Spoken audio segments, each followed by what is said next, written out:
Hey, Sneekylinux back in the house, yeah. Oh, been a while, isn't it? Do proper videos, if you know what I mean. Now, as you can see, my desktop has still got the old picture on. That's how busy I've been. I haven't actually done a different desktop picture. And as you can see, it's a bit messy at the moment for the simple reason what I'm doing when I'm doing my files for 3D printing, I'm just chucking them on the desktop. Just to make it a little bit easier, really, more than anything else, because I've got so many files and folders I do, yeah, blah, blah, blah, blah, blah, blah, blah. So it just makes it easier for me to put the G code on the desktop, then whack it over onto the SD card, blah, blah. Job done. For when I'm 3D printing, of course. So, anyway, he says to himself, what about this 3D printing? What about this 3D CAD stuff? AutoCAD and that and OpenSCAD have been around for ages, and a lot of people do a lot with it. I just started doing AutoSCAD, or OpenSCAD, sorry. Just starting to do a few bits with it, and actually it's not as difficult as you think it is. But what if you're 7 or 8 or 9 years old? It's going to be a load of old nothing, isn't it? You're going to go, what's that? Well, a lot of them will do anyway. Some will just catch on to it real easy. But the majority of kids will go, oh, that's too difficult, I ain't doing that. End of story, you've lost their interest. They ain't going to be 3D designers for at least another 10 years. I know. Bad karma, man. And we don't want that, do we? No. So, anyway, over we go. Now, 2 videos ago, or 3 videos ago, I told you about BlocksCAD. From Iceland's workshop, I think it is. And basically, it's like Scratch for CAD for kids.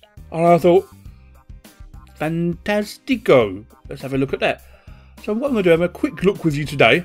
We ain't going to do nothing super duper or make super brilliant, fantastic models. I'm just going to show you how you can actually make a simple shape using the blocks provided. And then after that, we're going to put it through a slicer or our 3D printing and see how we go. How'd you fancy that? Woo, woo, woo, woo, woo. Of course you fancy it. It's great, isn't it? Anyway, so this is BlocksCAD. Oh, sorry, I'll go back. If you click on here, it takes you to this page here. So anyway, I've opened a new project.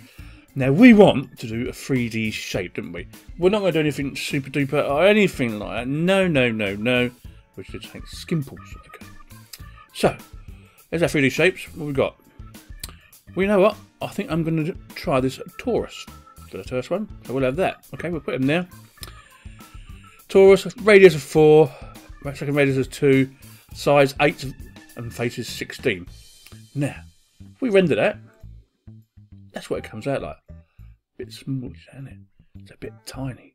So what should we change? Should we change the radius to, on that one, 6? Maybe. How would that change it? Come on, you should remember your shapes. Remember your shapes. Render. Makes it a bit bigger, doesn't it? We could do it with being a bit taller though, couldn't we? So I reckon that's the one. Let's go there. We'll change that to 3. See what happens. That's a bit better, isn't it? So if you zoom in, what I'm going to do, I'm just going to make this a bit bigger for you so you can see what we're doing. Now that's made it a bit bigger, but not really as big as we could do with, really. But I'm going to leave it at that, because all it is, we're just having a play at the end of the day.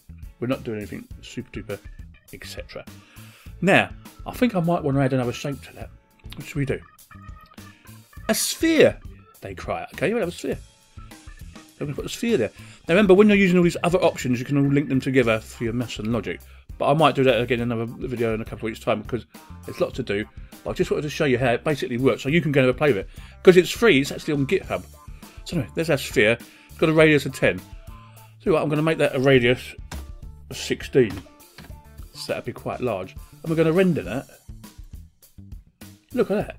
Now we've lost our torus there, haven't we? Do you see what I mean? Yes. And normally we'd have to make something different. Or, should we say we won't have the torus? We'll just have a nice big sphere instead. So there it is. See what we do, but looks alright, doesn't it? Yeah. But normally what you would do, you join the shapes together and off you go. Now I can generate an STL for that, okay? Should we see how it comes out? Should we say I've made any mistakes? Do you think I've made any mistakes? Of course you do. So I'm generating my STL. I'm going to save that file.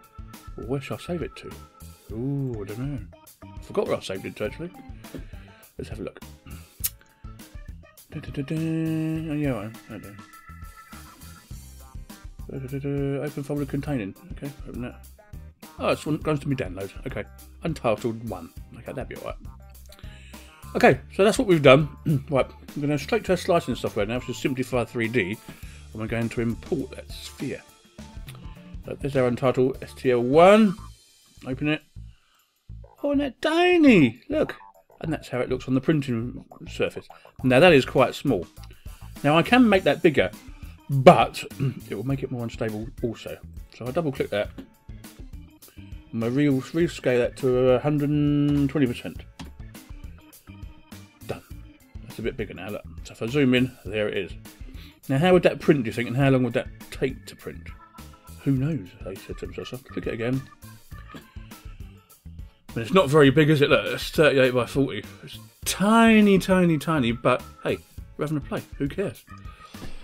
So if we just add a process here, and we'll say we'll do it in PLA because it's easier to print with. So on that one there.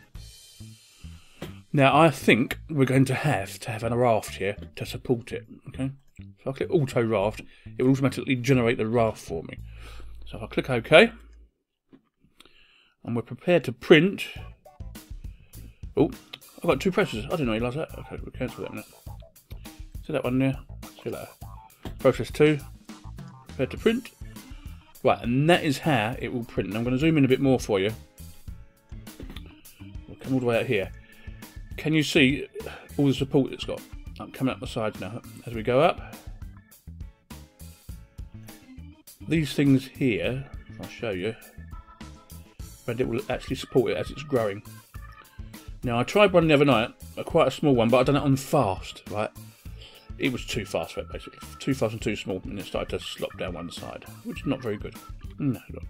So what I'll do, I'm going to try that later and see how we go. And that's going to take an hour, apparently. Ooh, bummer. I don't like the sound of that. Anyway, that's BlocksCAD. If you want to give it a go and give it a try, have a good play. I will be playing with it for the next couple of weeks to get ready for September, basically, for we restart Code Club for the next year. So I know what I'm talking about and what I'm doing, basically. At the end of the day, that's how it works out. If you want to download it or do stuff to it, here it is. It's on GitHub. What am I talking about? GitHub. You go down and do the business, check it out for you, see what you want to do, yeah? It's super duper lovely, you know what I mean? Nice. So yeah, free, open source, lovely. I'm liking what I'm seeing. Yeah. Sneekylinux, gang out. I'll see you later. Bye bye.